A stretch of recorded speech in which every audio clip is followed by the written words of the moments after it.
So a reading from the Hebrew Scriptures from something you have probably heard before, Psalm 23. Listen for the voice of the Spirit in our midst. The Lord is my shepherd. I shall not want. He makes me lie down in green pastures. He leads me beside still waters. He restores my soul. He leads me in right paths for his name's sake. Even though I walk through the darkest valley, I fear no evil, for you are with me. Your rod and your staff, they comfort me. You prepare a table before me in the presence of mine enemies. You anoint my head with oil. My cup overflows. Surely goodness and mercy shall follow me all the days of my life, and I shall dwell in the house of the Lord my whole life long. The Holy Spirit has a word for each of us today.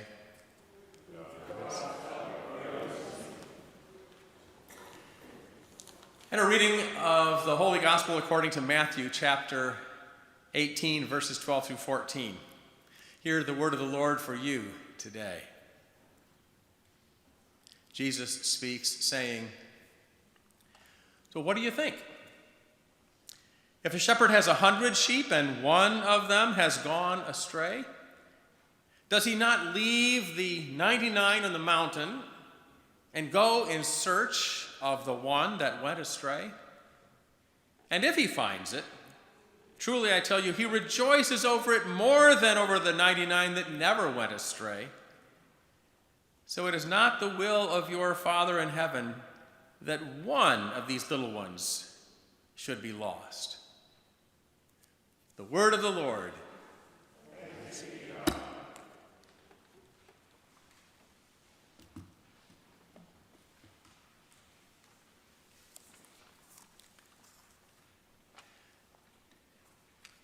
Imagine being asked to come up with the Bible's greatest hits. What would make your list? Adam and Eve in the Garden of Eden, Noah's Ark, the Ten Commandments. They were so big they even got their own movie.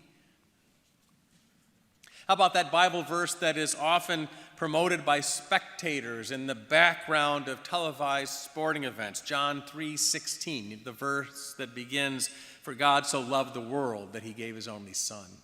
What else? The stories of Nativity, the Nativity with the angels and the shepherds and the wise men. Miracles, changing water into wine, walking on water, on and on. Of course, the unique, world-changing story of the resurrection. And without question, something on just about everyone's list of the Bible's greatest hits would be that well-known, beloved passage in the book of Psalms, the 23rd Psalm. The psalm is so familiar to so many of us that commenting on it may even seem unnecessary. Okay, bye. On the other hand, its very familiarity invites the attempt to hear it in a fresh way. Psalm 23 has become a unifying expression of collective sorrow and hope. A Bible scholar says that its popularity, even beyond religious settings, has made the psalm what he calls an American secular icon. President George W. Bush quoted Psalm 23 when he addressed the nation on September 11, 2001. It was included in the public memorial service for pop star Whitney Houston. Portions of Psalm 23 have been quoted in songs by artists ranging from Duke Ellington to Pink Floyd, and movies as diverse as Pale Rider, Full Metal Jacket, Titanic. Rabbi and author Harold Kushner has suggested that Psalm 23 speaks to people regardless of their faith tradition and even to those who claim to have no religious allegiance. The 23rd Psalm elicits strong associations, and quite different associations. For many Christians, it was the first psalm they ever committed to memory, maybe the only one. Just hearing those words can transport us back in time to Sunday school classrooms of our childhood with those tiny chairs and tables, the smell of glue and paste and glitter, and those little tiny offering envelopes. On the other hand, hearing the familiar phrase, "The Lord is my shepherd," can also take our thoughts immediately to remembering the funeral of a beloved relative or dear friend. I was surprised to learn in my research that it's only been in about the last 100 years or so that the 23rd Psalm has become commonly used in memorial services, only in the last 100 years or so. So how did that association between funerals and Psalm 23, how did that happen?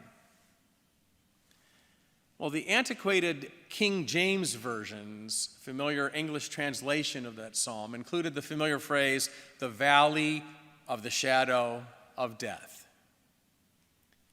The modern mind heard that poetic expression, "the valley of the shadow of death," and they took it literally, assuming it was a reference to death.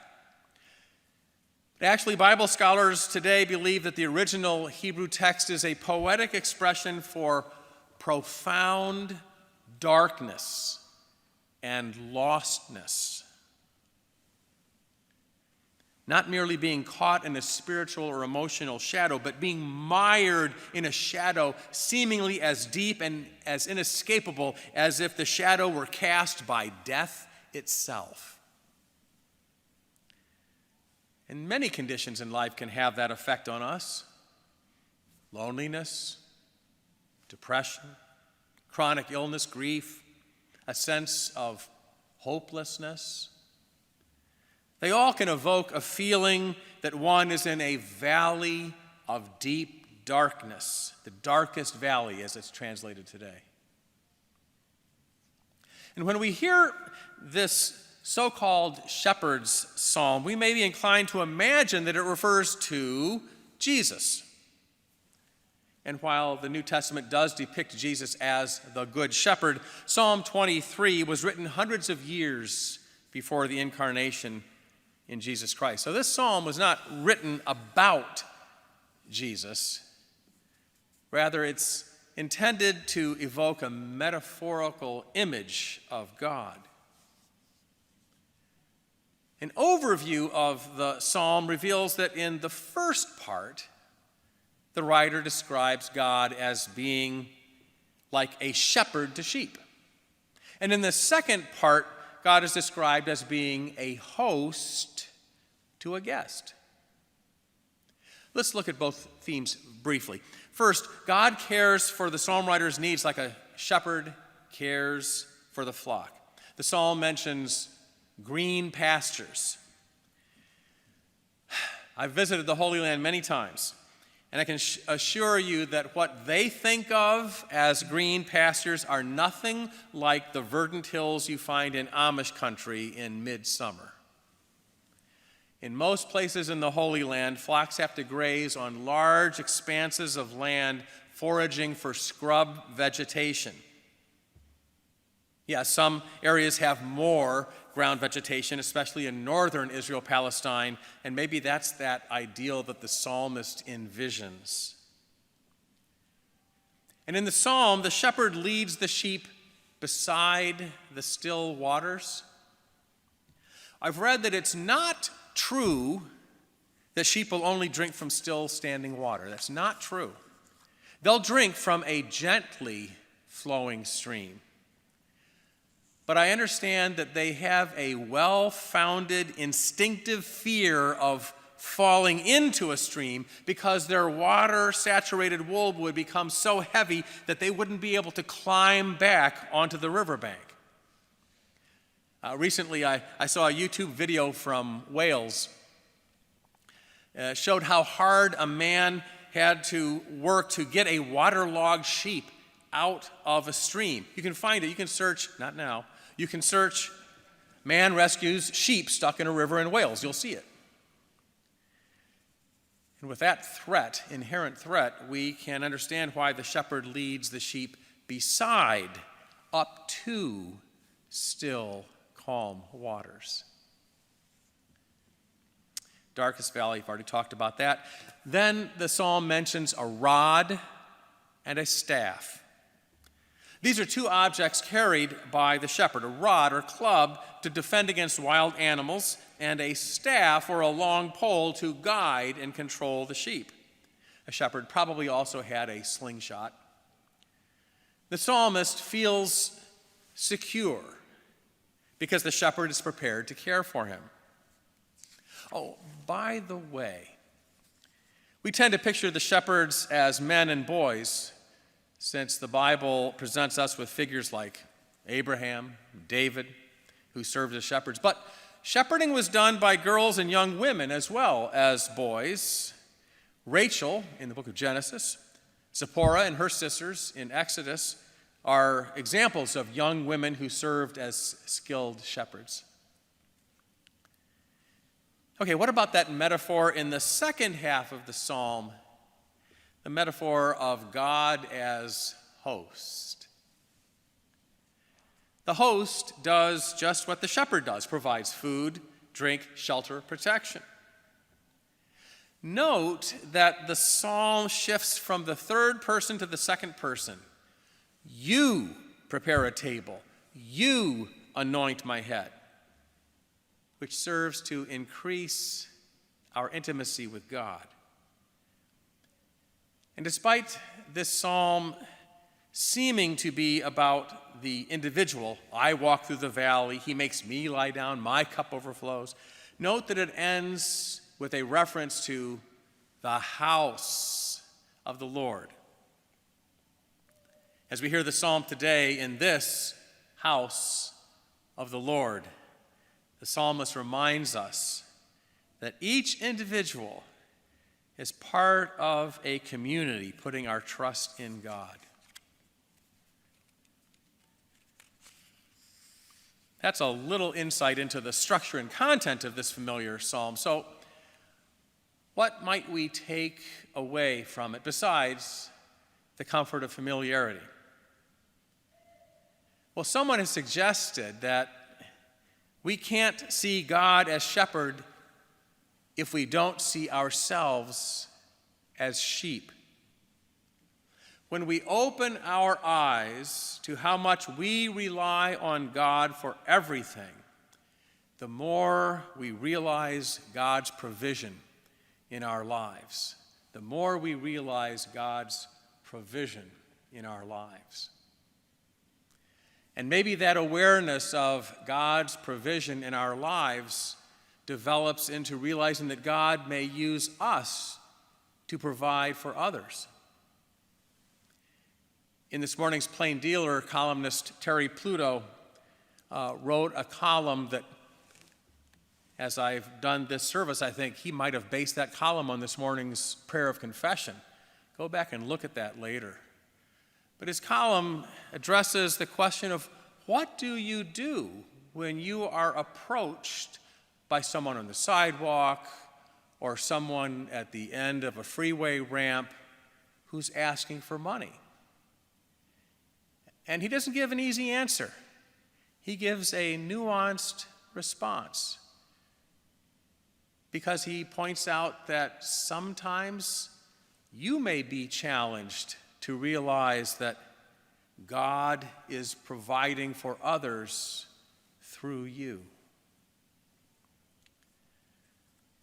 Growing in our faith is more than simply a matter of learning to trust that God will give us this day our daily bread. Our faith is built on more than receiving the stuff we need.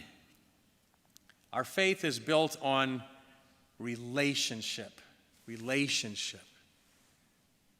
For you are with me, the psalm asserts. You, God, are with us. Yes, you are with us in the daily activities of eating and sleeping. And you are with us when we feel surrounded by the deepest darkness that the pains and struggles of life can inflict on us. You stand by us when competitors seek to undermine us, when our hopeful resilience is weakened, when our trust in ourselves, our trust in others is damaged. For you, God, are with us when prospects for prosperity and peace are threatened. For you are with us even when we forget you are there. When we forget you're here, before us, behind us, beside us, above us, within us. That's what we declare in embracing the 23rd Psalm. For you are with me, Lord. Psalm 23 asserts the unshakable truth that God is with us. God is with us. There's a Hebrew word that means just that.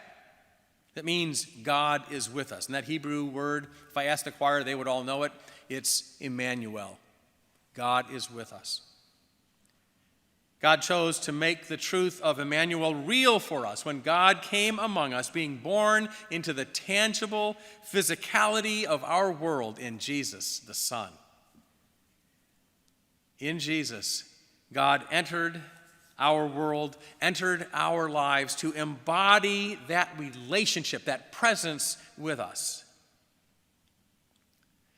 God goes with us even into the shadowy valleys. The Lord is not simply a good shepherd. Each of us can believe that the Lord is my shepherd, who is and always will be with us.